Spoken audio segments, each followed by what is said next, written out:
இன்னைக்கு நாம தஞ்சாவூர் மாவட்டம் கும்பகோணம் வட்டம் கும்பகோணத்திலிருந்து எரவாஞ்சேரி வழியா மயிலாடுதுறை செல்லும் வழியில் 12 கிலோமீட்டர் தூரத்தில் உள்ள திருப்பேணுந்துறை என்று அழைக்கப்படும் திருப்பந்துறையில் அருள்பாலிக்கும் சிவானந்தேஸ்வரர் ஆலயத்தை தான் தரிசனம் செய்ய போகிறோம்.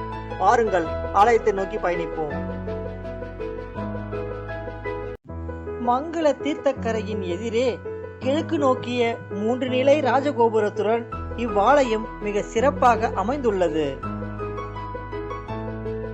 திருஞான சம்பந்தரால் பதிகம் பாடப்பட்ட காவிரி தென்கரை தலங்களில் 64வது தலமாகவும், தேவார பாடல் பெற்ற 276 தலங்களில் 127வது தலமாகவும் திகழ்கிறது இந்த திருத்தலம். இத்தலத்தில் இறைவன் சிவானந்தேஸ்வரர் என்ற திருநாமத்திலும் அம்பிகை மலையரசி என்ற திருநாமத்திலும் எழுந்தருள் புரிகின்றார்கள்.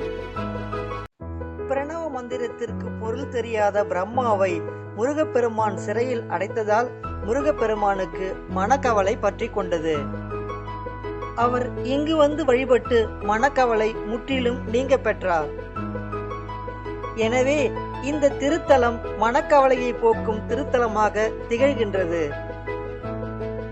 வாய் பேச முடியாதவர்கள், திக்குவாய் உள்ளவர்கள் கோயில் எதிரே உள்ள மங்கள தீர்த்தத்தில் நீராடி முருகனுக்கு 45 நாட்கள் தேனாபிஷேகம் செய்து சிவபெருமானை வழிபட்டால் விரைவில் பேச்சு வரும் என்பது நம்பிக்கை. கருவறை கோபுர விமானத்தில் அர்த்தநாரீஸ்வர தட்சிணாமூர்த்தியும் வீணா தட்சிணாமூர்த்தியும் உள்ளார்கள். இப்படி பல சிறப்புகளை கொண்ட இந்த அற்புதமான திருத்தலத்தை தரிசிக்கும் பாக்கியத்தை எல்லாம் வல்ல எம்பெருமான் ஈசன் அடியனுக்கு அளித்துள்ளார். மேலும் அடியார் பெருமக்கள் அனைவரும் இங்கு வந்து இப்பெருமானை வழிபாடு செய்து இவரின் பரிபூர்ண திருவருளை பெற வேண்டும் என்று இறைவனிடம் விண்ணப்பம் செய்கின்றோம். மீண்டும் ஒரு அற்புதமான சிவாலய தரிசனத்தில் உங்களை சந்திக்கும் வரை உங்களிடமிருந்து விடைபெறுவது உங்கள் சிவனுக்கு இனியவன். அடுத்து ஒரு அற்புதமான ஆலயத்தில் சந்திப்போம். நன்றி.